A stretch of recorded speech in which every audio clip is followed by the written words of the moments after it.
প্রিয় নওজোয়ান ভাই বাবারা, সবাইকে স্মরণ করায় আমাকে সহ মনে করাইতে চাই। এই উদ্দেশ্যে আমি কোরআনুল কারীমের ২৬ নম্বর পারা, কোরআনুল কারীমের ৫০ নম্বর সূরা, সূরা কাফ, এই সূরা কাফ, এই সূরার ৭টি আয়াত ১৬ নম্বর থেকে ২২ নম্বর, এই ৭টি আয়াত তেলাওয়াত করেছি। এগুলোর তর্জমা আপনাদের সামনে সংক্ষেপে শুনাইতেছি। এই ৭টি আয়াতের মূল বক্তব্য হলো একটা কথা বোঝানো। এখানে মূল আলোচ্য বিষয় একটা জিনিস পেশ করা, সেটা হলো সাকরাতুল মউত। এখানে একটা শব্দ আছে, ওয়াজাআত সাকরাতুল মউত বিল হক। এই সাকরাতুল মউত বিল হক, এই কথাটা বোঝানোর জন্য আল্লাহ তাআলা আগে পিছে আরো কিছু কথা বলছে।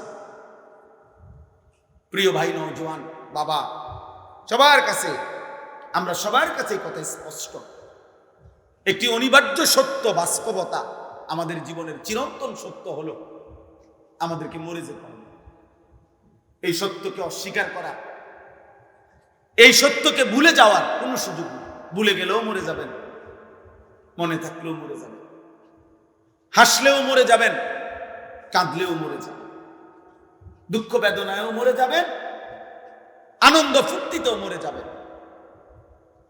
কেউ থাকবে না। রাজপ্রাসাদের অট্টালিকাতে যে থাকে সেও মরে যাবে, জীর্ণ কুঠির কুড়ে করে যে থাকে, উপরের দিকে তাকান, উপরে তারা গণেন, গণ ভাই, তারা গণ, গইনা জানাও কটা হয়েছে। উপরে কি দেখো, এদিকে তাকাও ভাই। সময় গুনে গুনে বারবার আমি সময়ের দিকে তাকাচ্ছি। অনেক রাত হয়েছে, রাত 12টা পার হয়ে গেছে। সারা রাত চুক্তি ওয়াজ করলে ফজরের নামাজ পড়বে কখন?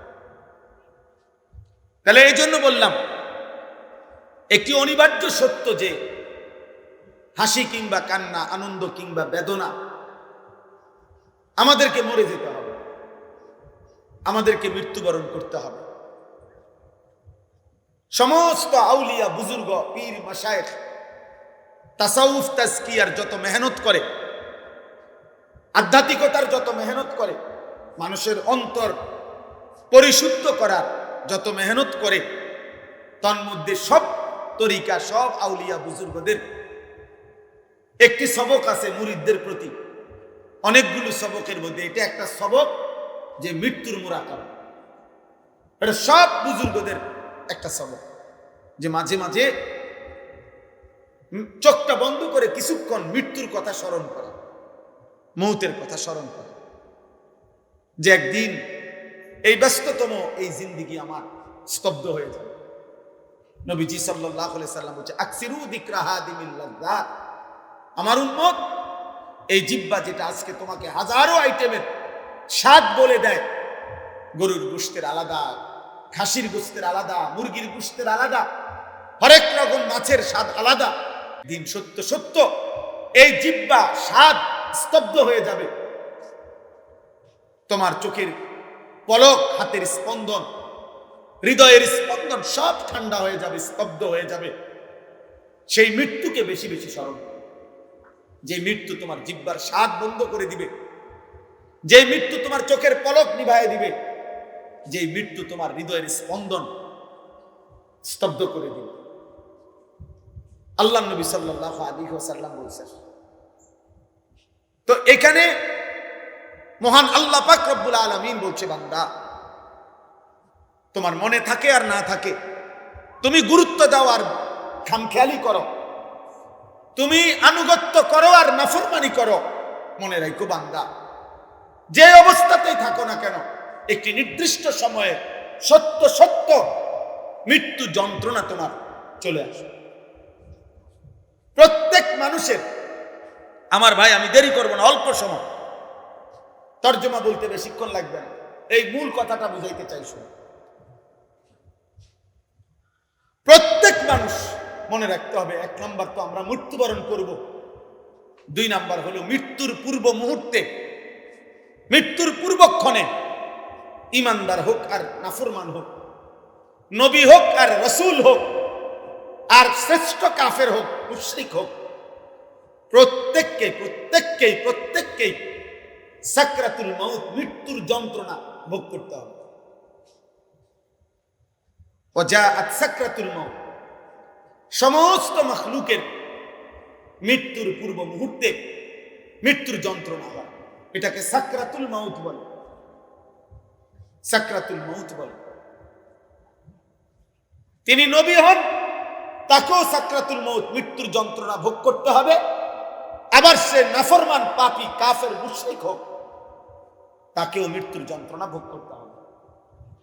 কিন্তু পার্থক্য হইল, একজন মুমিন, একজন মুত্তাকি, একজন ইমানদারের মৃত্যু যন্ত্রণা যখন শুরু হয়, তখন সে খুশিতে, আনন্দে আরো উৎফুল্ল হয়ে যায় যে হ্যাঁ, আমার মালিকের সাথে, আমার বন্ধুর সাথে মোলাকাতের সময় হয়ে গেছে। আল মাউতু জাসরুন ইউসিলুল হাবিব ইলাল হাবিব। ইমাম কুরতুবী রাহমাতুল্লাহ আলাইহি তার কিতাব আত-তাযকিরা ফি আহওয়ালিল মাউতা ওয়া উমুরিল আখিরা কিতাবে লিখছেন, মৃত্যু হলো একটা পোল, একটা ব্রিজ, একটা সাঁকো। যেই সাঁকো, যেই ব্রিজের এই পারে মুমিন মুত্তাকি, ওই পারে মহান আল্লাহ। এপারের মুমিনের বন্ধু, ওই পারে যিনি দাঁড়িয়ে আল্লাহ, ওই পারের যিনি আল্লাহ, এপারে তার বন্ধু মুমিন। এই ব্রিজটাই শুধু পার হওয়া বাকি। এই ব্রিজটা অতিক্রম করলেই এপারের বন্ধু ওই পারের বন্ধু মালিকের সাথে মিলবে। ইউসিলুল হাবিব ইলাল হাবিব, হাবিব হাবিবের সাথে, বন্ধু বন্ধুর সাথে মিলিত হবে। আল্লাহ রাসূল সাল্লাল্লাহু আলাইহি ওয়াসাল্লাম বলেন, ইমাম কুরতুবী রাহমাতুল্লাহ আলাইহি বলেন, আর সেই পোলটাই হলো মৃত্যু। মুমিন মরবে তো তার বন্ধু মালিকের সাথে সম্পর্ক হয়েছে, সম্পর্ক হয়েছে। তো মুমিনের সাকরাতুল মউত, মৃত্যু যন্ত্রণা হবে, কিন্তু তার মধ্যে তার উৎফুল্ল। কিন্তু মৃত্যুর যে যন্ত্রণা, কষ্ট, এটা তাকে ভোগ করতে হবে। যত বড় ইমানদারি হোক, তিনি রাসূল হোক, তিনি নবী সাল্লাল্লাহু আলাইহি সাল্লাম, তাকেও। এজন্য হাদিসের মধ্যে আছে, বিশুদ্ধ হাদিস, আল্লাহর নবী সাল্লাল্লাহু আলাইহি ওয়াসাল্লামের স্ত্রী আম্মা জান আয়েশা রাদিয়াল্লাহু তাআলা আনহা, তিনি বর্ণনা করছেন, ইন্তেকালের পূর্ব মুহূর্তে নবীজি সাল্লাল্লাহু আলাইহি সাল্লামের যখন মৃত্যু যন্ত্রণা, সাকরাতুল মউত শুরু হয়েছে, আম্মা জান আয়েশা তখন সামনে, আয়েশা রাদিয়াল্লাহু তাআলা আনহার বুকের মধ্যে নবীজির মাথা মুবারক। এই অবস্থায় নবীজি, হযরত আয়েশা রাদিয়াল্লাহু তাআলা আনহা বলেন, নবী সাল্লাল্লাহু আলাইহি সাল্লামের কপাল মুবারক ঘামে ভিজে গেছে। আমি একটা বাটির মধ্যে করে পানি এনে দিলাম। আম্মা জান আয়েশা বলেন, বারবার নবীকে দেখছিলাম, আল্লাহ নবী সাল্লাল্লাহু আলাইহি সাল্লাম তার ডান হাত মুবারক ওই পানির মধ্যে ভিজাইতেছে আর কপাল মুছতেছে আর দোয়া করতেছে, আল্লাহুম্মা আইন্নী আলা সাকারাতিল মাউত, আয় আল্লাহ, মৃত্যু যন্ত্রণার এই মুহূর্তে আপনি আমাকে সাহায্য করেন। আল্লাহুম্মা হাফফিন আলাইয়া সাকারাতিল মাউত, আল্লাহ, আমার মৃত্যু যন্ত্রণা সহজ করে দেন। এরপরে বলছেন, লা ইলাহা ইল্লাল্লাহ, আল্লাহ আপনি ছাড়া কোনো ইলাহ নাই। ইন্না লিল মাউতি সাকারাত, হায় মৃত্যুর বড় ভারী যন্ত্রণা। এই কথা বারবার বলতেছি, অথচ তিনি মুহাম্মদুর রাসূল সাল্লাল্লাহু আলাইহি ওয়াসাল্লাম, অথচ তিনি নিষ্পাপ, তিনি মাসুম, তিনি নিষ্পাপ। অতএব প্রত্যেককে মৃত্যু যন্ত্রণা ভোগ করতে হবে, ইমানদার হলেও ইমান। কিন্তু ওই যে বললাম, উনার এই যন্ত্রণা হচ্ছে ঠিক আছে, কিন্তু উনার এই যন্ত্রণার মধ্যেই তিনি রব্বুল আলামিনের মুলাকাতের স্বাদ পাচ্ছিলেন। এজন্য ওই হাদিসের মধ্যে এটাও আছে যে নবীজি সাল্লাল্লাহু আলাইহি সাল্লাম এরপরে এই দোয়া এগুলা কইরা বারবার বলতেছিলেন, বালির রফিকাল আলা, বালির রফিকাল আলা, বরং আল্লাহর সান্নিধ্য, বরং বন্ধুর সান্নিধ্য, বরং বন্ধুর সান্নিধ্য। হাদিসের ব্যাখ্যার মধ্যে আছে, এই বরং বলতেছে কেন? বরং বন্ধুর সান্নিধ্য মানে কি? মানে বুঝাইতেছেন, মালাকুল মউত আজরাইল ওনাকে বলতেছিলেন, ইয়া রাসূলুল্লাহ, দুনিয়ায় আর কয়দিন থাকবেন নাকি রবের কাছে যাবেন? তো আল্লাহর নবী বলতেছেন, বরং বন্ধুর কাছেই যেতে। কষ্ট হোক, সাকরাতুল মউত হোক, কিন্তু মুলাকাত চাই মালিক, মুলাকাত চাই বন্ধু। এই জন্য আমরা কিতাবে পড়ছি হযরত ইব্রাহিম আলাইহিস সালাম, ওনাকে মালাকুল মউত আজরাইল আসছে, আয়েশা বলছে আপনার জান কবজ করতে চাই, আপনি অনুমতি দেন। হাদিসের মধ্যে আছে প্রত্যেক নবীকে মৃত্যুর পূর্বে মালাকুল মউত জানায়, অনুমতি চায়। অনুমতি না নিয়ে কোনো নবীর জান কবজ করা হয় নাই। তো ইব্রাহিম আলাইহিস সালাম বললেন, আজরাইল আমার একটা ছোট্ট প্রশ্ন আছে আল্লাহর কাছে, তুমি একটু জিগাইয়া আসো। যাও তুমি জিগাও। তো আজরাইল মালাকুল মউত বলছে আচ্ছা বলে। তো তুমি গিয়া বলবা আল্লাহর কাছে, আয়াকবিজুল খলিল রূহা খলিলিহি, আল্লাহকে জিজ্ঞাসা করবা গিয়া যে ইব্রাহিম জানতে চাইছে কোন বন্ধু কি বন্ধুর জান কবজ করে? বন্ধু বুঝি বন্ধুরে মাইরা লাগে? আমি না আপনার বন্ধু? ইব্রাহিম আলাইহিস সালাম কার বন্ধু? কথা বলে না, আল্লাহর বন্ধু কিনা? তো ইব্রাহিম আলাইহিস সালাম বলতেছে যাও গিয়া জিগাও কি বন্ধু এটা, বন্ধু বন্ধুরে মারতে কর? বন্ধু বুঝি বন্ধুর জান কবজ করে? সুবহানাল্লাহ। আল্লাহ তাআলা তখন বললেন জিব্রাইল, আরে আজরাইল মালাকুল মউত, তাহলে এক কাজ করো, তোমারে আমি আরেকটা প্রশ্ন করতেছি ইব্রাহিমকে বলার জন্য, তুমি হেঁটে গিয়া কও, যাও আবার যাও। তো মালাকুল মউত এসে এবার ইব্রাহিম আলাইহিস সালামকে বললেন, আপনার কথার জবাবে আল্লাহ তাআলাও একটা প্রশ্ন করছেন, আপনি হেঁটার উত্তর দেন। তো বলছে কি? তো আল্লাহ তাআলা জানতে চাইছেন আয়াকরাহুল খলিল লিকা খলিলিহি, বন্ধু কি তাহলে বন্ধুর মুলাকাত সাক্ষাৎ চায় না? বন্ধু কি বন্ধুর সাক্ষাৎ পছন্দ করে না? তাইলে ইব্রাহিম আলাইহিস সালাম বুঝছে, হায় হায় এ তো মারা না, এ তো বন্ধুর মুলাকাত, এ তো মৃত্যু না রে, এ তো আমার সেই মালিকের মুলাকাত। পুরাটা জীবন আমি যার জন্য পরীক্ষা দিছি, যার জন্য আমি নমরুদের আগুনের কুণ্ডলিতে পড়লাম, যার জন্য আমার জীবনটা নবীদের মধ্যে সবচেয়ে বেশি অঞ্চল ছাড়ছে, হিজরত করছেন, এলাকা ছাড়ছে বেশি ইব্রাহিম আলাইহিস সালাম। তো সে তো বন্ধুর মুলাকাত। এজন্য দোস্ত প্রথমে কথাটা বুঝাইতে চাইলাম যে মৃত্যুর যন্ত্রণা প্রত্যেকের হবে, বাকি মুমিন মুত্তাকি ঈমানদার তার মৃত্যু যন্ত্রণা তার আনন্দের বিষয়। কষ্ট হচ্ছে ঠিক আছে, কিন্তু আনন্দ হচ্ছে যে আমার রবের মুলাকাত। এবার তার বিপরীতে দোস্ত, তার বিপরীতে সাকরাতুল মউত যদি কোনো নাফরমানের শুরু হয়, পাপী, তো তাফসীরের মধ্যে আছে প্রত্যেক মানুষকেই তো বললাম মৃত্যু যন্ত্রণা ভোগ করতে হবে। আজকে নওজোয়ান, এই তোমাদের কাছে আমার বিশেষ কথা এটা, একটু শুধু ইনসাফের সাথে শোনো, কষ্ট করছো ভাই। অনেক শ্রদ্ধেয় উলামারা বয়ান করছেন, তাফসীরের মধ্যে আছে এক টানা 900 বছর ধরে নেন কোন ব্যক্তি এই পৃথিবীতে হায়াত পাইছে, আর 900 বছর 950 বছর হায়াত পাওয়া এই পৃথিবীতে কারো উদাহরণ আসেনি? নাই। কে? নূহ আলাইহিস সালাম। কথা বলে না। তাহলে এই পৃথিবীতে 950 বছর বাঁচার উদাহরণ আছে কিনা? তো উদাহরণ তো আছে, আদম আলাইহিস সালাম।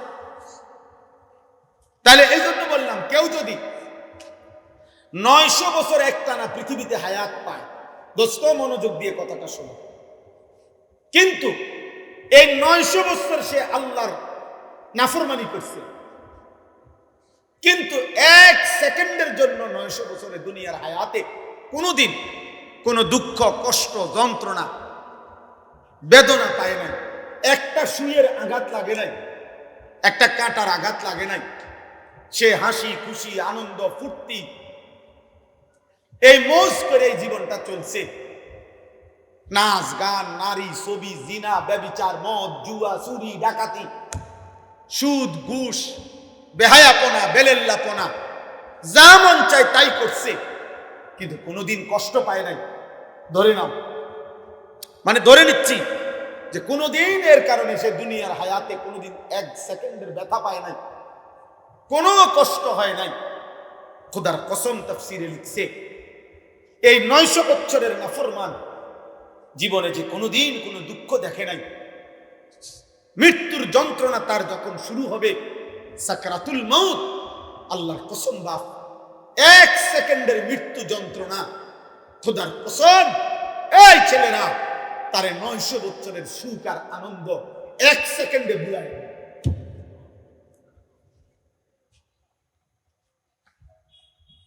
কবরের আযাব পরে, জাহান্নামের আযাব পরে, হাসরের আযাব দোস্তামান পরে, এগুলো তো আছে সামনে, কিন্তু 1 সেকেন্ডের মৃত্যুর যন্ত্রণা, এখনো জান কবজ হয় নাই, শুধু মৃত্যুর যন্ত্রণা শুরু হয়েছে।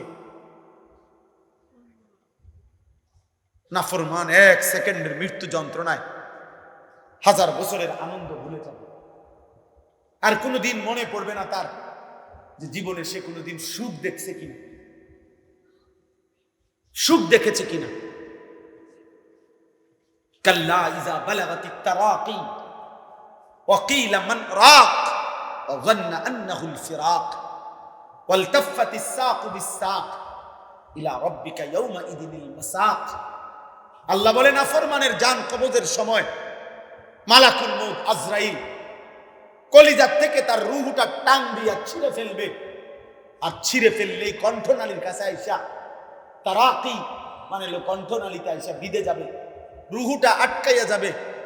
এরপরে খোদার কসম তাফসীরের মধ্যে লিখছে, নাফরমানের জান রূহ মালাকুল মউত আজরাইল টাইনা হেসরাইয়া, কোন কাবাব, কোন শিকের মধ্যে যদি গোশত লাগানো থাকে, সেখান থেকে যদি শেষ গোশতের অংশগুলো টাইনা টাইনা সিরা সিরা বাহির করে, কোন গরম কিছুর মধ্যে যদি তুলা লাগে তো তুলা যদি টাইনা টাইনা বের করে, কোন ব্যান্ডেজ থেকে যদি তুলা ছিঁড়ে ছিঁড়ে বের করে, আল্লাহর কসম নবী বলছে, উম্মত মালাকুল মউত আজরাইল নাফরমানের রূহটা শরীর থেকে এইভাবে টাইনা টাইনা চিরা চিরা বাইর করে। ফালাউলা ইযা বালাগাতিল হুলকুম ওয়া আনতুম হিনাইযিন তানজুরুন ওয়া নাহনু আকরাবু ইলাইহি মিনকুম ওয়ালাকিন লা তুবসিরুন ফালাউলা ইন কুনতুম গায়রা মাদিনিন তারজিউনাহা ইন কুনতুম সাদিকিন। আল্লাহ বলে, নাফরমানের কণ্ঠনালীতে যখন তার রূহটা আইসা আটকাইয়া যাবে, চারিপাশের আত্মীয় স্বজন তখন দেখতে থাকবে। আল্লাহ বলেন, আমিও তো দেখতেছি, আমিও তো সামনেই আছি।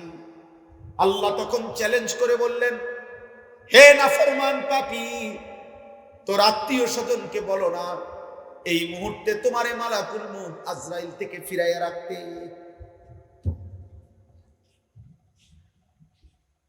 অতএব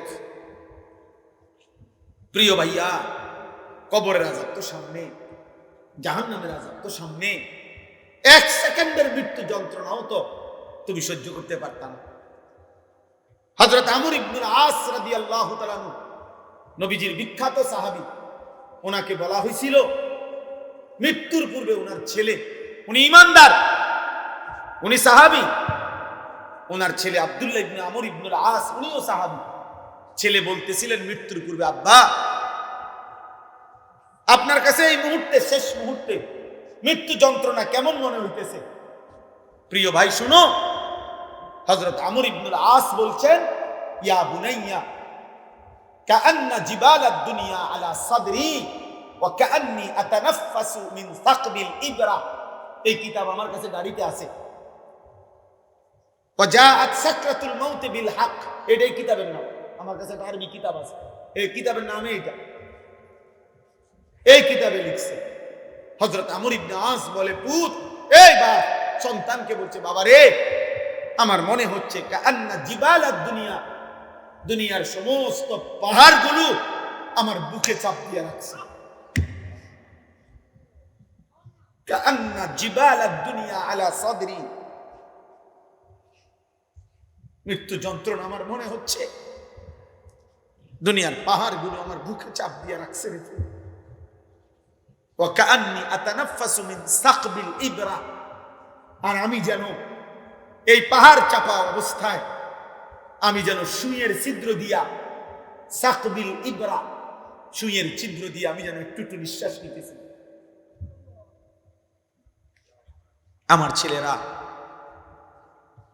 আমার কিশোর, আমার নওজোয়ান, আমার 16 বছরের সন্তান, এত অল্প বয়সে তুমি এত গুনাহ, এত নাফরমানি কেমনে করছো বাপ? তুমি কেমনে সহ্য করবে আব্বা? আমার 16 বছরের সন্তান আছে।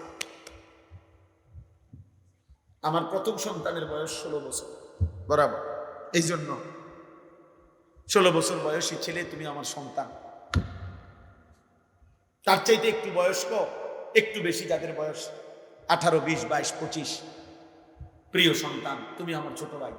তুমি বলো, গত 365 দিনে তোমরা কোনদিন যারা ফজরের নামাজ পড়ো নাই, আমার সন্তান, কেমনে তুমি মৃত্যুর এই যন্ত্রণা সহ্য করবে? বলো ভাই।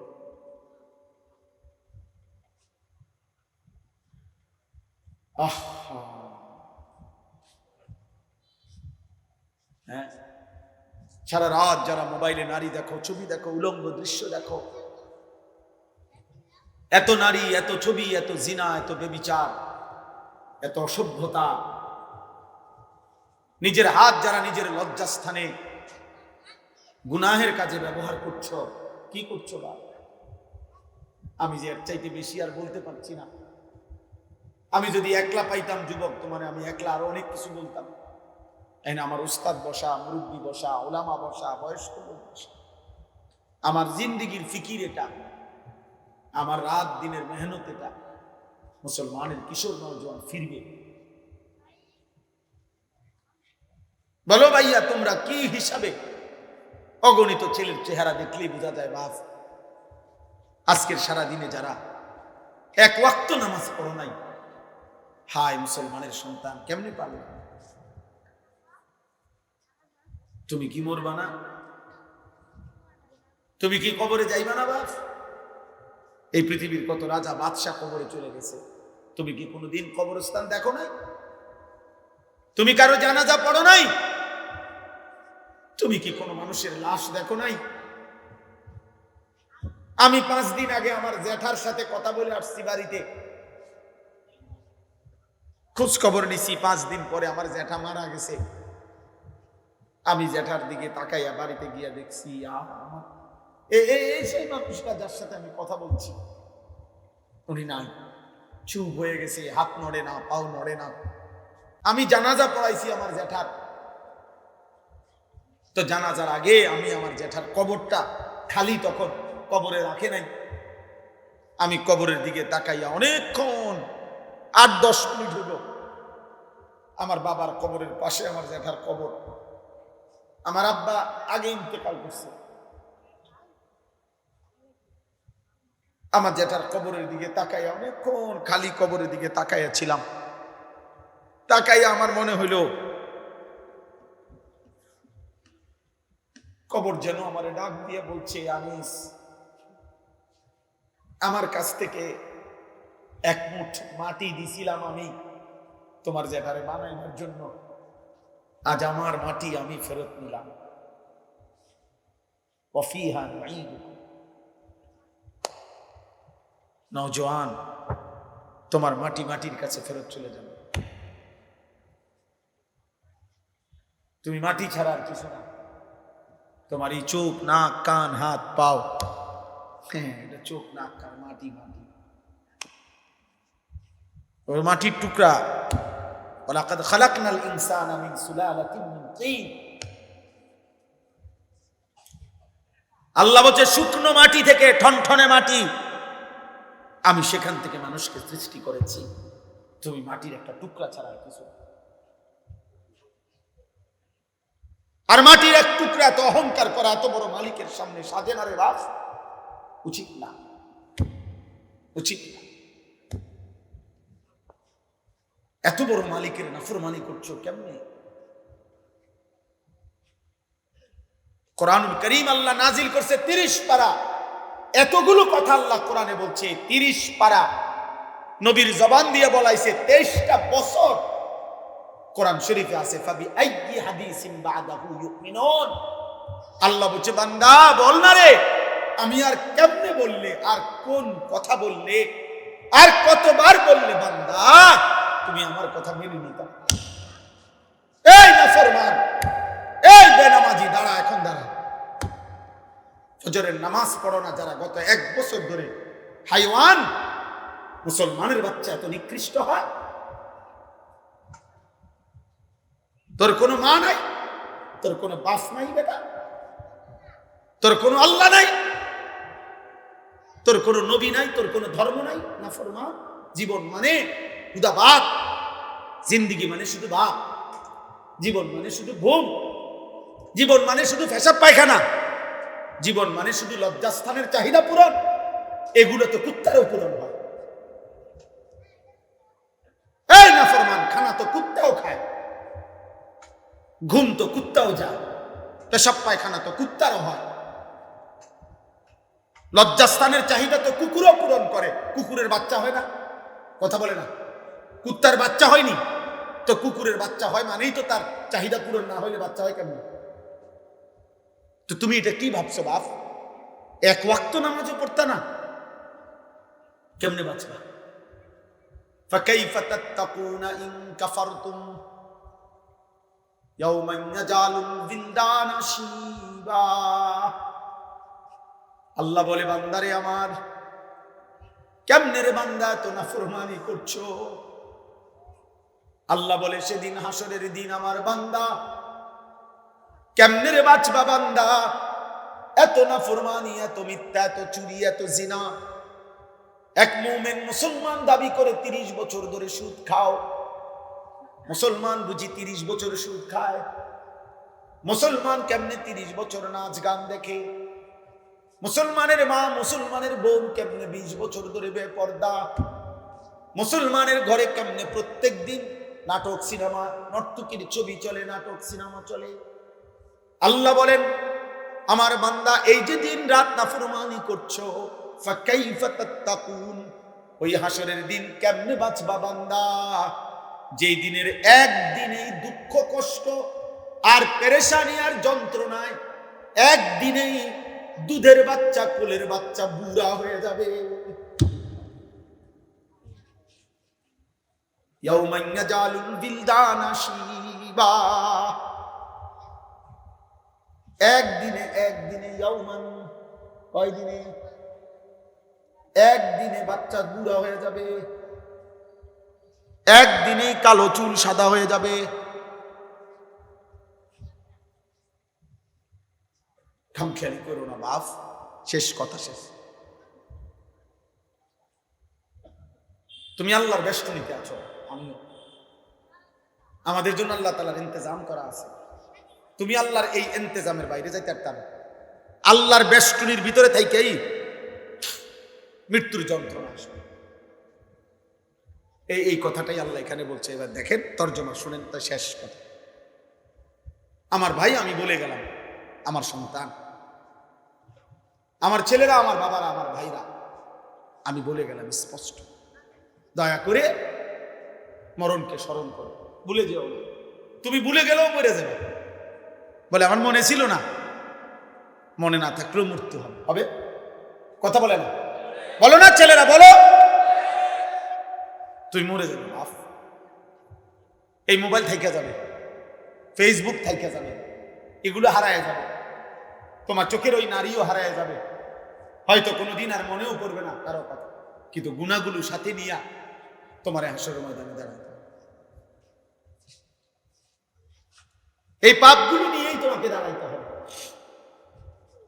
এই জন্য আমি কিশোর নওজোয়ানের পরিবর্তনের খুব প্রত্যাশী। আমার এক ছোট্ট জিন্দিগি প্রয়োজন, আমি দিয়ে দিলাম। কিন্তু আমার একটা আশা, মুসলমানের নওজোয়ান তোমরা ইনশাআল্লাহ ফিরলে, তোমরা যদি ফজরের নামাজ পড়ো, এই এতগুলো ছেলে ইনশাআল্লাহ কদর কসম সেজদাবিহীন বিজয় আসবে না বন্ধু। স্লোগান দিলে হবে না, শুধু স্লোগান দিলে। স্লোগান আমিও দিতাম, জানি আমি ছাত্র জীবনে স্লোগানে সেরা ছিলাম। ঢাকা চৌধুরীপাড়া যখন পড়তাম দাওড়ার কাম থেকে গিয়া, তখন স্লোগানে সেরা ছিলাম। হুজুররা আমার স্লোগানের জন্য নিত, পুরাই লেতাম বড় স্লোগান দিয়া। আলহামদুলিল্লাহ। আমার বড় ভাই, আমার মনে আছে, বড় ভাই আরি সব স্লোগান চলেন ভাই, পুরাই এলাম কোনান দিয়ে উড়াইতে। 2-4 ঘন্টাও মিছিল করতে পারতাম, একটা কোনো বিশ্রাম ছিল না। স্লোগান দিয়ে হবে না দোস্ত, শুধু কলিজার খুন কপালের সেজদা মালিককে দিতে হবে। ভাইয়া আরো 100 বছর চেষ্টা করেও আমাদের বিজয় আমাদের ওই রবের কাছে। আমাদের উপরে যিনি, তিনি আমাদের জন্য যথেষ্ট। আমরা যদি যথাযথ চোখের পানি দিতে পারি, আমরা যদি চোখের পানি ফেলতে পারি, সেজদা দিতে পারি, ইনশাআল্লাহ বিজয় আসবে। আমরা বাইজি বুঝতে, আমাদের মানচিত্রে ওলামায়ে কেরামকেও বলি, আমাদের মানচিত্র বাংলাদেশের আরেকবার তাকাই দেখেন, আজকে দেখেন আমাদের মানচিত্রে পার্বত্য চট্টগ্রাম সহ কক্সবাজারের এই সাইড, এটা আলগা এরকম। এটা যদি আমি একটা কেচি দিয়া শুধু কাটে, এটা আমি ফরে যাবে। কেচি দিয়া কাটলে যেরকম আলাদা হয়ে যাবে, আমাদের পার্বত্য চট্টগ্রামকে যেই কোনো মুহূর্তে কাইটা ফেলা হবে, আলাদা করে দেওয়া। এই যে কয়েকদিন টানা খাগড়াছড়িতে রক্তের বন্যা বইতেছে, বাংলাদেশে কোন কারফিউ, আর্মি, সেনাবাহিনী কিছু দিয়ে পারতেছে না, বুঝছেন? কোন বিবেকবান উত্তরবঙ্গের খবর নিয়ে, রংপুর জেলার, রংপুর বিভাগের 8টি জেলাতে কসম খোদা প্রতিদিন মুসলমান খ্রিস্টান হয়েছে। আমি নিজে গত বছর এক চিল্লা পুরা 40 দিন দিনাজপুর ছিলাম, 40 দিন ছিলাম। আমি রন্ধ্রে আমার গাড়িটা দিয়া, আমার গাড়ি সহ চিল্লা দিছে, ড্রাইভার সহ পুরাটা জেলা চষে বেড়াইছে, 3 জেলা অনবরত দৌড়াইছে 40 দিন। হুজুর আলহামদুলিল্লাহ 63টা জামা কাটলাই মাস, 950 মানুষ আল্লাহ রাস্তা দিয়েছে, আলহামদুলিল্লাহ। কিন্তু আমি দেখছি সেখানে অগণিত, শুধু দিনাজপুর জেলাতে 500-র উপরে ছোট বড় গির্জা এবং চার্চ আছে। আমি এবার রমজানের ঈদের পরে 2 দিন কুড়িগ্রাম লালমনিরহাট সফর করছিলাম। সেখানে আমি নিজ চোখে দেখছি, কসম খোদা, এমন 2 ভাইকে দাওয়াত দিছি, তারা খ্রিস্ট ধর্ম প্রচার করে, তারা আগে মুসলমান ছিল। আশ্চর্যের কথা হলো 2 জনের মধ্যে এক ভাই 7 বছর মসজিদে ইমামতি করতেছে, এই কোরআন হাতে বলল। ও খ্রিস্টান, ও এখন খ্রিস্ট ধর্ম প্রচার করে। আমার নওজোয়ান আলেম, তাগড়া জওয়ান আলেম যারা, যুবকের কোনো রাত নাই, যুবকের কোনো দিন নাই। যুবক ইচ্ছা করে যদি কদ্দুর মেহনত বিশ্রাম নেয় তো বিশ্রাম নিল, নয়তো যুবকের কোনো রাত হয় না। যুবক চাইলে সারা রাতও মেহনত করতে পারে, যুবক চাইলে সারা রাতও মেহনত করতে পারে। এই জন্য নওজোয়ান আলেম যারা আছেন, আজকের এই মুবারক মাহফিলে আপনাদেরকে বলি, আপনারা আরেকটু ফিকির করেন এই ছেলেদের জন্য, কিশোরদের জন্য, নওজোয়ানদের জন্য। ওদেরকে ফেরাবার, যে দূর বললে হয়, কেউ বললে 10,000 হবে, আরেকজনে আসলে 1000 হবে, আপনি বললে একজনও তো শুনবে, অসুবিধা কথা বোঝেন নাই? আপনি একজন রেকর্ড না, আমি কইলে শুনব কেরা, অমুক বক্তা আনতে না, একের সব বক্তা আনতে না, সব বক্তা হইতে জরুরি না। আল্লাহর কথা বলতে হবে, এটা জরুরি। উম্মতকে ফিরাইতে হবে, এটা জরুরি।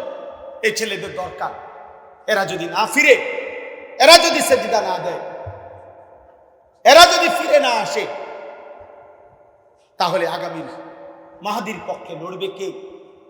দাজ্জালের বিরুদ্ধে লড়বে কে? বুড়ারা, 90 বছরের বুড়া চাচা যারা কি যুবক বলো, নওজোয়ান, মাহাদির পক্ষে লড়বে বুড়ারা না? কে লড়বে বলো, কে লড়বে? আমি বলো, আমি লড়বো ইনশাআল্লাহ। ইনশাআল্লাহ। ফজরের সেজদা দাও, আমি ওয়াদা দিলাম ইনশাআল্লাহ ফজরের সেজদা দিলে হয় তুমি নয়তো তোমার বংশধর মাহাদির পক্ষে লড়বে ইনশাআল্লাহ। এটা হাদিসের বর্ণনা। ফজরের মুসল্লিরা মাহাদি এবং ঈসার সাথে সর্বশেষ দাজ্জালের বিরুদ্ধে শেষ লড়াই করবে যারা, শেষ ব্যক্তিটাকে পাথরের আড়াল থেকে, গাছের আড়াল থেকেও তাইনা বাইর করে হত্যা করবে যারা, এই শেষ বাহিনী হলো ফজরের মুসল্লি। এটা কিতাবে, আমার কাছে কিতাব আছে। ফজরের মুসল্লি যারা, মাহাদির সৈনিক তারা। এই জন্য আজকে এই রাত গভীরে নিয়ত করো যে ফজরের নামাজ পড়বো ইনশাআল্লাহ। আমার জিন্দিগির একটা মেহনত, ফজর ক্যাম্পেইন। আমি এটা কাজ করি সারা বাংলাদেশে, জায়গায় জায়গায়। আমার অনেক ছেলে আছে যারা ফজর ক্যাম্পেইনের কাজ করে, মানে ফজরের নামাজের প্রচারণ। এইটাই মেহনত, এইটাই সংগঠন, এইটাই একটা দল। দলের মাকসাদ কি? ফজরের নামাজে মুসল্লি বৃদ্ধির আন্দোলন। এটা আমার শায়েখ দিচ্ছেন, আমারে বলছেন। আমার শায়েখ আল্লামা মুফতি মুশতাকুর নবী কাসিম হুজুর আমার এই জিম্মাদারি, মাওলানা এটা করবেন, কোনো ফিডাফিডি নাই, ঝগড়া নাই, ফজরের জন্য ডাকবে। আমরা ইনশাআল্লাহ নওজোয়ান তোমাদেরকে বলি, একজন ছেলে সিদ্ধান্ত নিবা যে আমি ফজর পড়ব, আমার একজন বন্ধুকে ফজরের জন্য ডাকবো। ইনশাআল্লাহ 2 জন হইলে 4 জন হবে, 4 জন হইলে 8 জন হবে। হইতে পারে না ইনশাআল্লাহ? হইতে পারে ইনশাআল্লাহ। ফজরের নামাজে বিজয় আছে। ফাল মুগীরাতি সুবহা, আল্লাহ তাআলা বলছে যুদ্ধের ঘোড়া দুশমনের উপরে আক্রমণ করে ফজরের ওয়াক্তে। ফাল মুগীরাতি সুবহা ওয়াল আদিয়াতি যবহা ফাল মুরিয়াতি কদহা। এইটাও মজার তাফসীর। চলেন, রাত হয়ে গেছে। ওয়ালাকাদ খালাকনাল ইনসানা ওয়া না'লামু মা তুওয়াসওয়িসু বিহি নাফসু। এই আমি শেষ তরজমা বলি। আল্লাহ বলেন, বান্দা আমি মানুষকে সৃষ্টি করেছি। 2, আল্লাহ বলেন অন্তরের গভীরে যা আছে, তোমার অন্তরের যত কুমন্ত্রণা, গুনাহের মন্ত্রণা, ওয়াসওয়াসা, অন্তরের ভিতরে যা, আমি সেটাও জানি। তাহলে বাইরের গুলা জানেনি, কথা বলে না? হাত দিয়ে, চোখ দিয়ে, কান দিয়ে, নাক দিয়ে গুনাহ হইলে আল্লাহ জানেনি? আল্লাহ বলছে আমি অন্তরের ভিতরে যেটা, সেটাও জানি। 3, ওয়া নাহনু আকরাবু ইলাইহি মিন হাবলিল ওয়ারিদ। আল্লাহ তাআলা বলে, বান্দা তোমার শিরা উপশিরা, শরীরের উপরে পশম, এরপরে চামড়া, এরপরে গোশত, এরপরে রক্ত। এই রক্ত সঞ্চালন হয় শরীরের মধ্যে। কতগুলো শিরা উপশিরা আছে যেগুলোর মাধ্যমে স্যালাইনের তারের মতো সারা দেহে রক্ত সঞ্চালন হয়। এগুলোর কোনো একটা কোনা, একটা রগ ছিঁড়ে গেলে পুরা দেহের রক্তের সার্কুলেশন বন্ধ হয়ে যাবে, কিছুক্ষণ পরে লোকটা মারা যাবে। এইটারে বলে ওয়ারিদ। এই যেই রগগুলোর মাধ্যমে, ওই উপরের এগুলো না, রক্তের সাথে মিশ্রিত যেই রগগুলোর মাধ্যমে মানুষের দেহে রক্ত সঞ্চালন হয়, শিরা উপশিরা, আল্লাহ তাআলা বলেন ওইগুলো তোমার দেহের ভিতরে যত কাছে, আমি আল্লাহ তোমার তার চাইতে বেশি কাছে। ওয়া নাহনু আকরাবু ইলাইহি মিন হাবলিল ওয়ারিদ। আমি বান্দা তার চাইতে কাছে।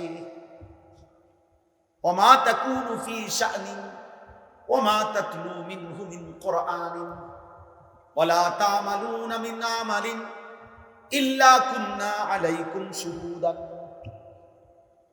আল্লাহ বলে, বান্দা তুমি যখন যেখানেই থাকো না কেন, আমার কোরআন যেটুকুই পড়ো না কেন, তুমি যেই আমলই করো না কেন, বান্দা যখন তা করতে থাকো, আমি আল্লাহ তোমার সামনেই থাকি। ইয তুফিদুনা ফি, আমি আছি তো বান্দা। আয়াহসাবু আল্লাম ইয়ারাহু আহাদ। আল্লাহ বলে, বান্দা আমার বান্দা কি ভেবেছে তাকে কেউ দেখে না? আমগরে কেউ দেখে না? দেখে না? হ্যাঁ, কে? আরো জোরে বলো, আরো জোরে বলো, জোরসে বলো, আল্লাহ। ইদ ইয়াতালাক্কাল মুতালাক্কিয়ানি আনিল ইয়ামিনি ওয়া আনিশ শিমালি কাঈদ। আল্লাহ বলেন আমি তো আছি বান্দা, সাথে সাথে ডানে বামে 24 ঘন্টা দুইজন ফেরেশতা আছে, আছে কিনা? মা ইয়ালফিজু মিন কাউলিন ইল্লা লাদাইহি রাকীবুন আতীদ। আল্লাহ বলেন এর অতিরিক্ত তোমার জবান দিয়ে, এই দুই ঠোঁটের মাঝখান দিয়ে যা কিছু উচ্চারণ হয়, ভালো কিংবা মন্দ, দরকারি কিংবা বেদরকারি, জিকির কিংবা গালি, ভালো কিংবা মন্দ, যাই বের হয়, আরেকজন সদা তৎপর চৌকান্না ফেরেশতা তোমার কথা এবং জবানের উচ্চারণগুলো লিখছে। এই 5টা আল্লাহ বলেন আমি তোমাকে বানিয়েছি, আমি তোমার অন্তরের ভিতরেরটাও জানি, আমি তোমার ভিতরের রগ রেশারও কাছে, আমি আল্লাহর 2জন ফেরেশতা ডানে বামে আছে, আমি আল্লাহর আরেকজন ফেরেশতা তোমার জবানের উচ্চারণ লেখে। এই বেষ্টনীর মধ্যে অবস্থায় ওয়াজাআত সাকরাতুল মাউত বিল হক, একদিন সত্য সত্য তোমার মৃত্যু যন্ত্রণা চলে আসবে। কামে লাগাইলেও আসবে, নষ্ট করলেও আসবে। যালিকা মা কুনতা মিনহু তাহিদ, এই মৃত্যু থেকে তুমি পলায়ন করেছিলে।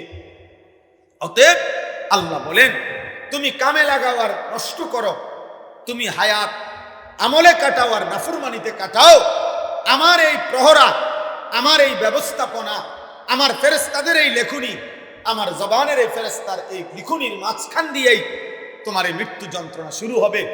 আর তুমি মরে যাবা, কবরে যাবা, একদিন হাসরের ময়দানে তোমার এই জিন্দেগির ভালো কিংবা মন্দের হিসাব হবে।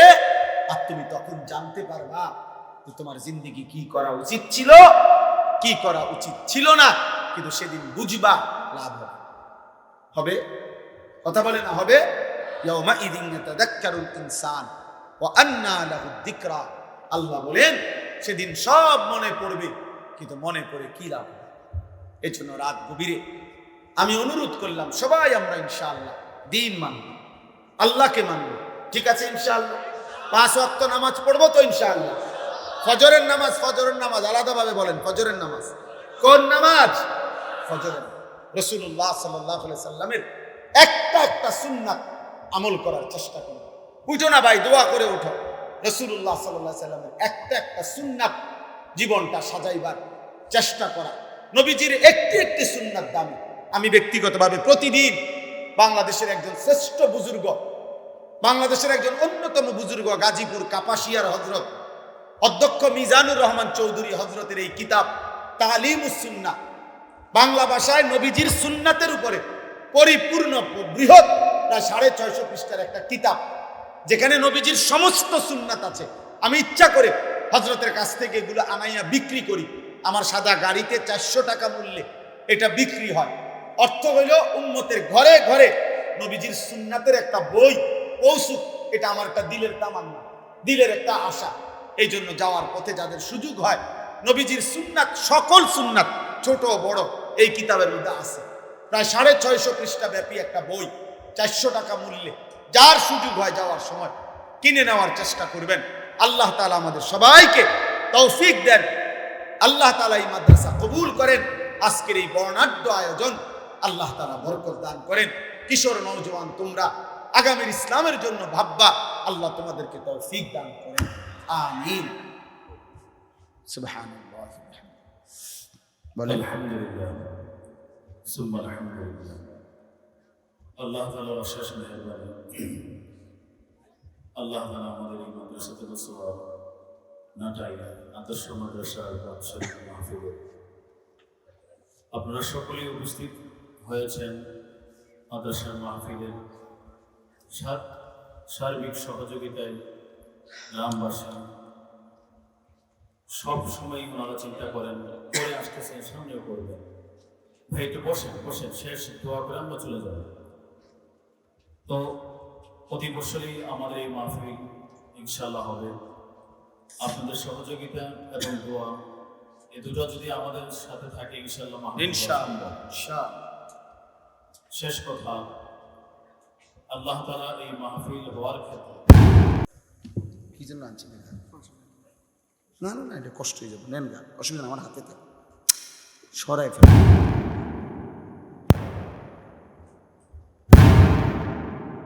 এতটা কঠোরভাবে কেন মোবাইলের নিষেধ করলো আমি বলতেছি একটু পর।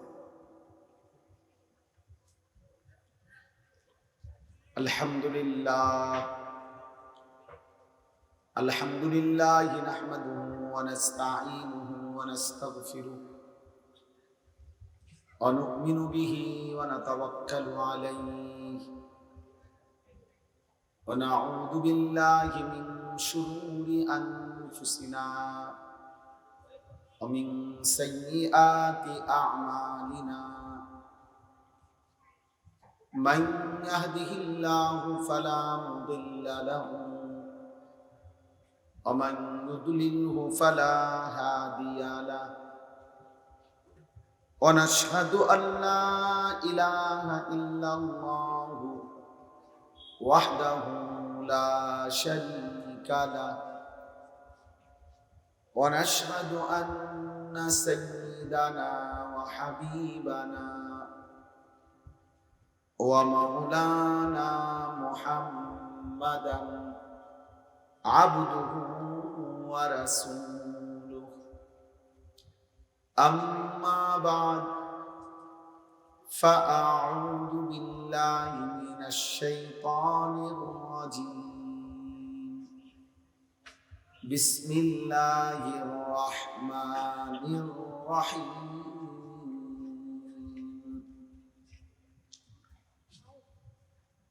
ওয়ালাকাদ খালাকনাল ইনসানা ওয়া না'লামু মা তুওয়াসওয়িসু বিহি নাফসুহু ওয়া নাহনু আকরাবু ইলাইহি মিন হাবলিল ওয়ারিদ إذ يتلقى المتلقيان عن اليمين وعن الشمال قعيد ما يلفظ من قول إلا لديه رقيب عتيد وجاءت سكرة الموت بالحق ذلك ما كنت منه تحيد وانفخ في الصور ذلك يوم الوعيد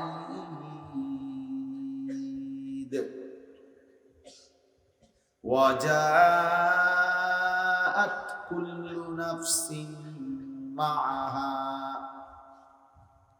معها سائق وشهيد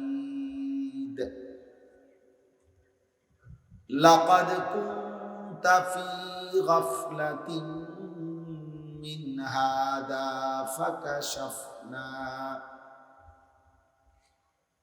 فكشفنا عنك غطاءك فبصرك اليوم حديد صدق الله مولانا العظيم وقال نبينا صلى الله عليه وسلم أكثروا ذكر هادم اللذات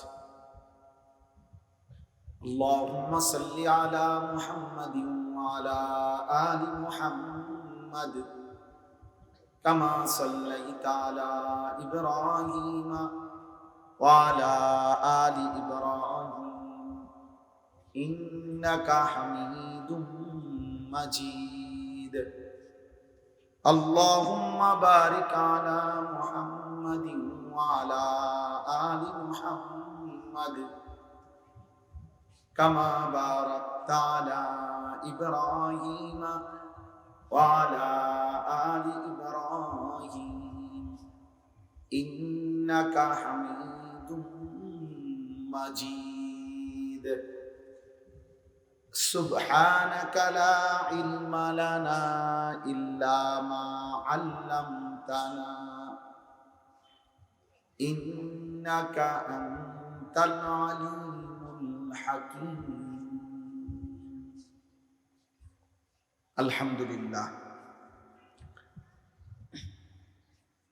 আল্লাহ পাক রব্বুল ইজ্জত জুল জালাল ওয়াল ইকরামের ফজল কারাম, রব্বুল আলামিনের অপরিসীম ইহসান, মেহেরবানি, দয়া, আল্লাহ তাআলা আমাদেরকে আজ 3 অক্টোবর 2025 রোজ শুক্রবার বিবারিয়া সদর মাদ্রাসাতুল উসওয়া আল ইসলামিয়া নাটাই এর 42তম বার্ষিক মাহফিল ও দস্তারবন্দি সম্মেলনে অনেক অনেক শ্রদ্ধেয় বুজুর্গ হাজরাত ওলামায়ে কেরামের উপস্থিতিতে আগমনে আজকের এই মুতাবারক মাহফিলে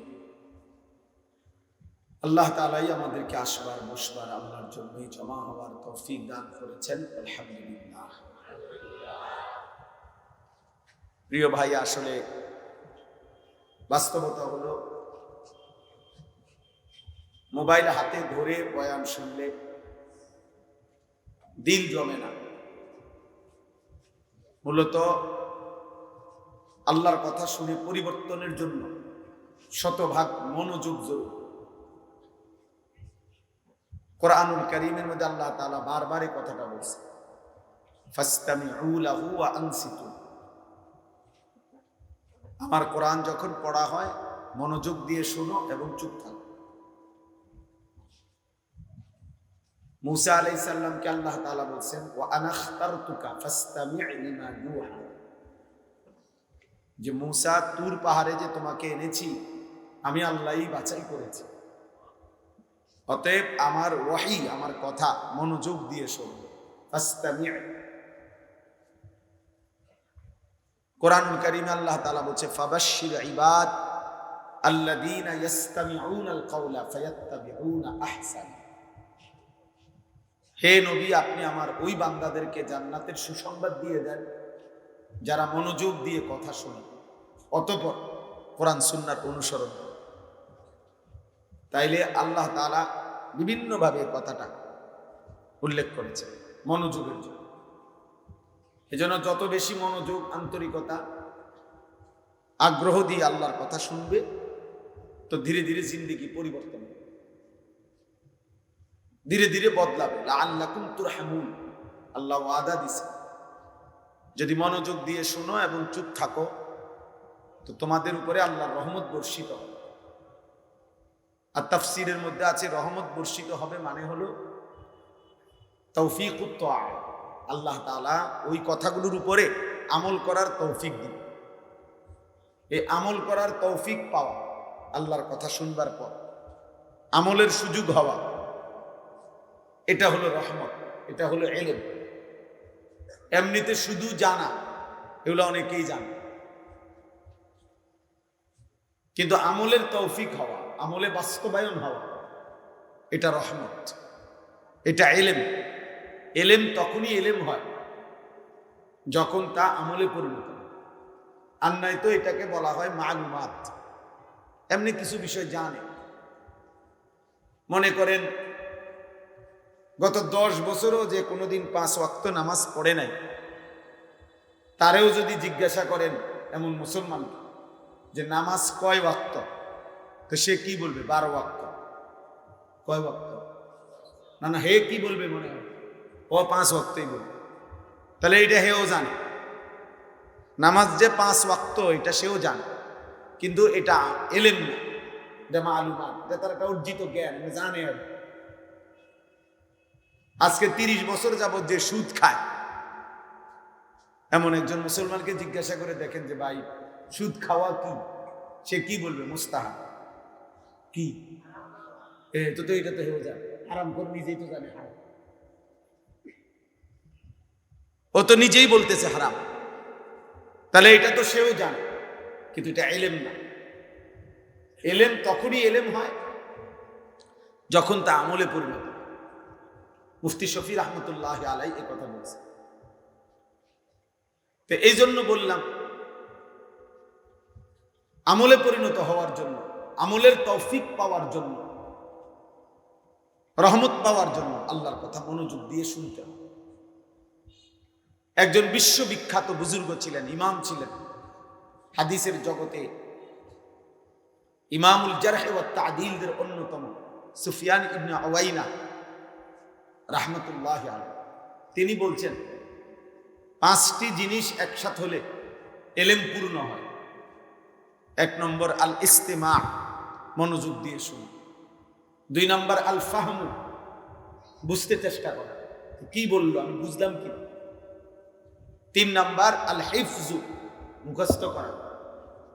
4 নম্বর আল আমালু, আমলে পরিণত করা। 5 নম্বর আন নাশরু, অন্যের কাছে পৌঁছিয়ে দাও। মনোযোগ দিয়ে শোনা, বুঝতে চেষ্টা করা, মুখস্থ করা, আমলে পরিণত করা, অন্যের কাছে পৌঁছিয়ে দেওয়া। এই 5টা একত্র হলে ইলম পূর্ণ। অনেক তালেব ইলম ভাই আছে, তোমাদের জন্য বললাম। এই জন্য আমি এই বিষয়টা কঠোরভাবে বলতে চাই। মোবাইল হাতে ধরে রাখলে দিল বসে না, মনোযোগ আসে না। যে এটা ধরে রাখে সারাক্ষণ তার অন্তরে এই মোবাইলের কথাই মনে পড়ে, সারাক্ষণ দিলের মধ্যে এটাই আসা যাওয়া করে। এই জন্য একবার আগায়, একবার ফিচ্ছায়, একবার ডাইন দিকে নেয়, বাম দিকে নেয়, ছোট করে, বড় করে, এ বিভিন্ন রকমের সদর বদল করে। হ্যাঁ, বাস্তবে পরীক্ষিত করে। ফলে ওই বেচারার সারাক্ষণ ফিকির এটা নিয়ে। এখন কারো মোবাইলের মধ্যে যদি 1 লক্ষ ওয়াজ থাকে, সুন্দর করে ক্লিয়ার সাউন্ড, ক্লিয়ার আওয়াজ, ক্লিয়ার পুরা আওয়াজ, মনে করেন এমন 10,000 না 10 লাখ ওয়াজ আছে, তো তার কবর রাজা মাফ তো লাভ হলো কি? লাভ কি হলো? এর জন্য হাকিমুল উম্মত মুজাদ্দিদুল মিল্লাত হযরত মাওলানা শাহ আশরাফ আলী থানভী রাহমাতুল্লাহি আলাইহি বলছেন, মানুষের অন্তর, মানুষের দিল একই মুহূর্তে 2 জিনিস একই মুহূর্তে ভাবতে পারে না। এটা মনোবিজ্ঞানেরও কথা। অন্তর একসাথে 2 জিনিস ভাবে না, একটা সরাইয়া আরেকটা ভাবতে হয়। এজন্য মোবাইলের ভাবনা যদি দিলের মধ্যে বসে থাকে তো নিজের ভাবনা আর আসবে না, নিজের কোনো অনুভূতি জাগবে না। এই জন্য দোস্ত, আমি আবারও অনুরোধ করছি, একজনও হাতে মোবাইল ধরে ভিডিও বা রেকর্ড করার চেষ্টা করে না। করে যার অসুবিধা হয় চলে গেলে ভালো। আমি আবারও বলছি, যেহেতু আমি নির্বাচনের জনসভা না, আমি কোনো প্রার্থীও না, ভোট চাইতে আসি না। আসছি এখানে সব আমার মুরব্বী ওলামা, এখানে আমার উস্তাদ বসা। হুজুর আমার সরাসরি উস্তাদ, আজকের মাহফিলের যিনি সভাপতি, এই এলাকার কৃতি সন্তান, ব্রাহ্মণবাড়িয়ার হাজারো লাখো ওলামায়ে কেরামের হৃদয়ের মানুষ, সারা দেশের ওলামায়ে কেরাম যাকে ভালোবাসে, হযরত মাওলানা আলী আজম সাহেব হুজুর আমার সরাসরি উস্তাদ। আমি দারুল আরকামেরই ছাত্র। তাইলে এই জন্য মুরব্বীদের সামনে শুধু বলা সামান্য কিছু কথা, শতভাগ মনোযোগ জরুরি। আজকের রাত না, সব সময়, সব সময়, সব সময়। এরপরে আমি যে বললাম, আমার কথা হইল বিকট আওয়াজে ঠিক বলে ওঠা, আর তখন পাশের 10 জনে হাসে, মানে অন্যরা হাসে দিছে ঠিক। তো এটা কি ধরনের কথা হলো? এটা তো একটা ফালতু আওয়াজ হলো, এটা তো ভদ্রতা হলো। অন্যরা যদি হাসিয়াই দেয় তো বুঝাই গেল এটা মস্কারি করা হলো, এটা তো এক ধরনের তামাশা করা হলো। এই জন্য এটা জরুরি বুঝা। অনর্থক এতটা বিকট আওয়াজ করা কোনো প্রয়োজন নেই।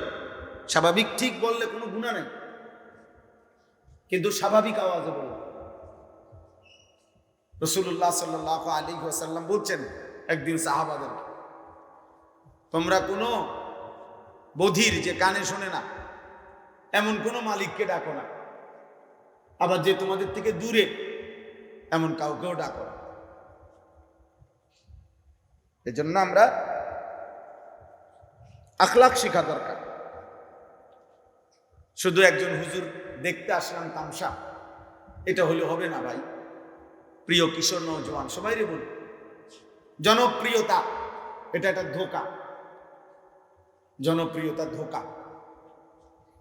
কারো জনপ্রিয়তা দ্বারা বক্তারও কোনো ফায়দা নাই, শ্রোতারও কোনো ফায়দা নাই, কোনো লাভ নেই।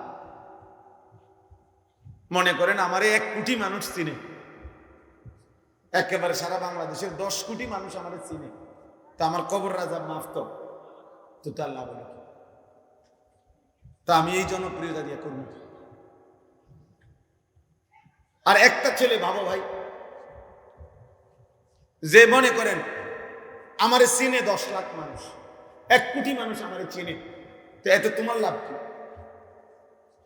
আমারে চিনলে তোমার কি লাভ? তুমি লাফাও করতে চিনে আমারে ফাল মার দি তুমি।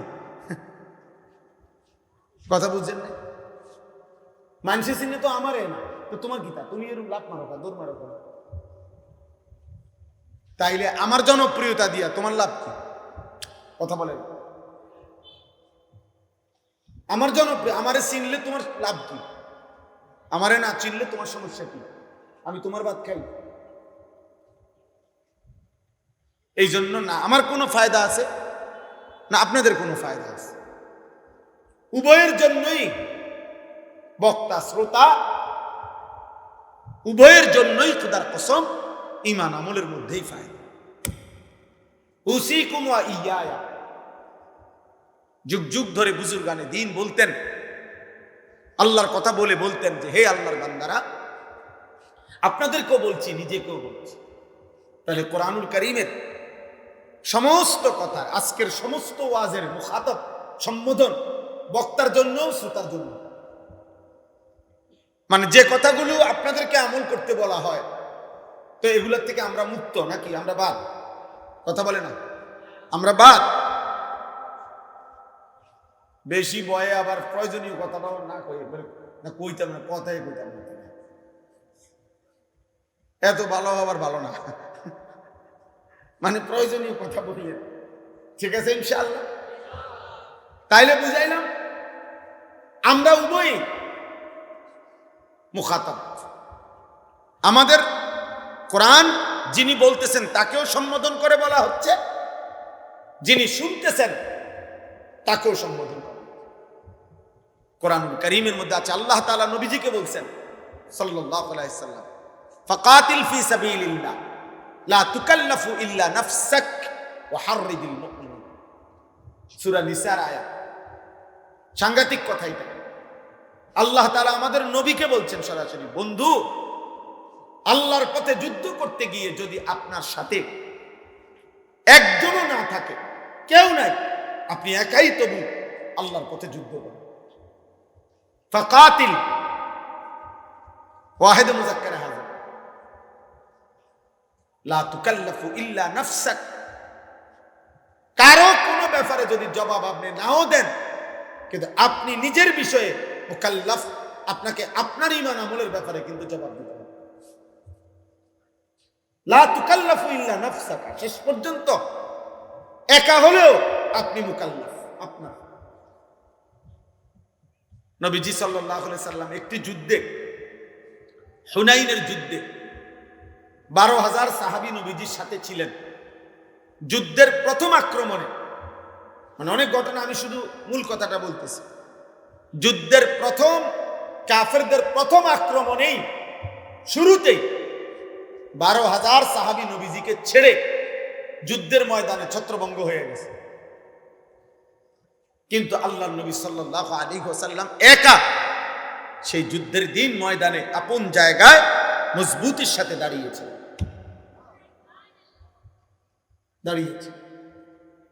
তাহলে সেদিন যদি নবী বলতেন আল্লাহ 12,000 সাহাবী আমার চলে গেছে, সরে গেছে দেখা আমিও দৌড় দিছি, আল্লাহ বলবে না বন্ধু, আপনি এটার হিসাব দেন আগে, আপনি দৌড় দিলেন কেন? আবু বকর, ওমর, ওসমান, আলী, হ্যাগরে আমি আলাদা জিগামু, তারার বিচার আমি তারটা করবো, কিন্তু আপনি দৌড় দিছেন কেন? আমাদের কি সমস্যা? হ্যাঁ, তাহলে রাসূলুল্লাহ সাল্লাল্লাহু আলাইহি সাল্লামও আল্লাহর কালাম, আল্লাহর বিধানের মুকাল্লাফ। আল্লাহ তাআলার প্রত্যেকটি কথা যা তিনি উম্মতের কাছে পৌঁছাইছেন তা ওনার নিজের জন্য, তা উনার নিজের জন্য, উনি নিজেও তার শতভাগ আমল করেছেন। মা উরিদু আন উখালিফাকুম মা আনহাকুম আনহু, নবীরা বলতেন যে যে বিষয় থেকে তোমাদেরকে আমরা নিষেধ করি, উদ্দেশ্য আমাদের এই নয় আমরা তা করব না। গুনাহ তোমাদের জন্য গুনাহ, গুনাহ আমার জন্য গুনাহ, আমল তোমাদের জন্য আমার জন্য। এজন্য প্রিয় ভাই বাবা, তালিবে ইলম সবার জন্য আমার কথা, আমরা সবাই মিলে আল্লাহর কথার মুহতাজ, মুখাপেক্ষী। এজন্য বুজুর্গরা বলতেন উসিকুম ওয়া ইয়ায়া, আপনাদেরকেও বলছি নিজেকেও বলছি। পাকিস্তানের বিশ্ববিখ্যাত বুজুর্গ ছিলেন, পাকিস্তানের একসময় মুফতি আজম ছিলেন হযরত মাওলানা মুফতি রশিদ আহমদ লুধিয়ানভি রাহমাতুল্লাহ আলাইহি, বিশ্ববিখ্যাত ফতুয়ার কিতাব আহসানুল ফতুয়ার লেখক। অনেক বড় বুজুর্গ আলেম ছিলেন, মুজাহিদ ছিলেন। মুফতি রশিদ আহমদ লুধিয়ানভি রাহমাতুল্লাহর বয়ানের মধ্যে আমি পড়ছি খুতবাতুর রশিদ, ওইখানে লিখছে যে হযরত বলেন যে কথাগুলো আপনাদেরকে বলছি, উসিকুম ওয়া ইয়ায়া, আপনাদেরকেও আমাকেও, হযরত বলেন নাহুর কায়দার কারণে উসিকুমের কুম আগে বলতে হইছে, ওয়া ইয়ায়াকে পরে বলতে হইছে, গ্রামারের কারণে। কারণ নয়তো এটা উচ্চারণ করতে গিয়ে নিজের কথাটা আগে বলতাম, এরপরে বলতাম আপনাদের কথা। এই জন্য বাপ, আমি অল্প একটু সময় সামান্য কিছু কথা আরজ করতে চাই। আলহামদুলিল্লাহ, আমাদের মাথার তাজ যারা, তারা আজকের এই মাহফিলে বয়ান করছে। খতিব আজম মুনাজিরে জামান আল্লামা নুরুল ইসলাম অলিপুরি দামাত বারাকাতুহু যেই মজমায় বয়ান করছেন, এরপরে আমগো মতো আঙ্গাল কাঙ্গাল ওইখানে বয়ান করা মানা। ছোট্টবেলার থেকে ছাত্র জীবন, তালেবে ইলমের পুরাটা জীবন, যতদিন ছাত্র ছিলাম সবচেয়ে বেশি আকাঙ্ক্ষা করতাম যে অলিপুরি সাহেব হুজুরের একটা বয়ান শুনবার জন্য। আমি হুজুরকে নিজে বলছি যে হুজুর আজকে কত বছর বয়ান করে?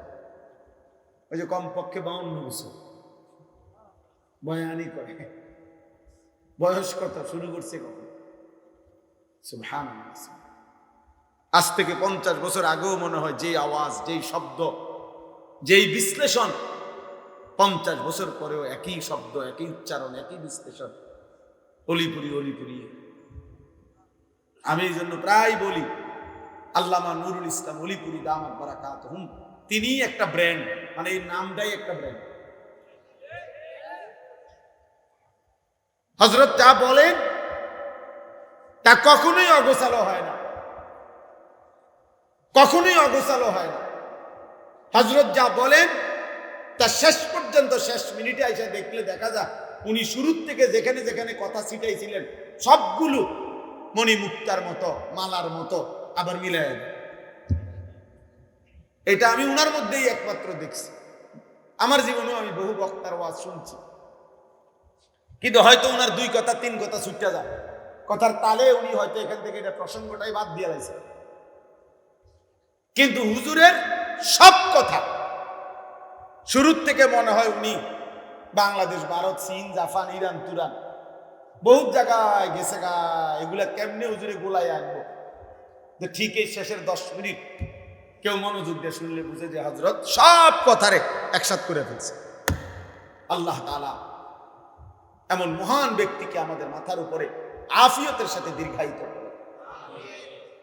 আমার পরম শ্রদ্ধেয় উস্তাদ, ছোট্টবেলায় যার হাতে আমরা বড় হয়েছি, পড়ালেখা করছি, আজকে যিনি সারা বাংলাদেশের মুরব্বী, সারা বাংলাদেশের লক্ষ লক্ষ কোটি কোটি মুসলমান উলামা, তাদের অভিভাবক, হেফাজতে ইসলাম বাংলাদেশের সংগ্রামী মহাসচিব, দুর্বল অসুস্থ অবস্থায়ও যেন যিনি বজ্র কণ্ঠে উম্মতের পক্ষ হয়ে দুশ্মনের বিরুদ্ধে, বাতিলের বিরুদ্ধে যিনি কথা বলেন, আমাদের সেই পরম শ্রদ্ধেয় উস্তাদ আল্লামা শায়েখ সাজিদুর রহমান দামাত বারাকাতুহুমুল আলিয়া হযরত এসেছেন, আরো শ্রদ্ধেয় অনেক উলামায়ে কেরাম কথা বলছেন।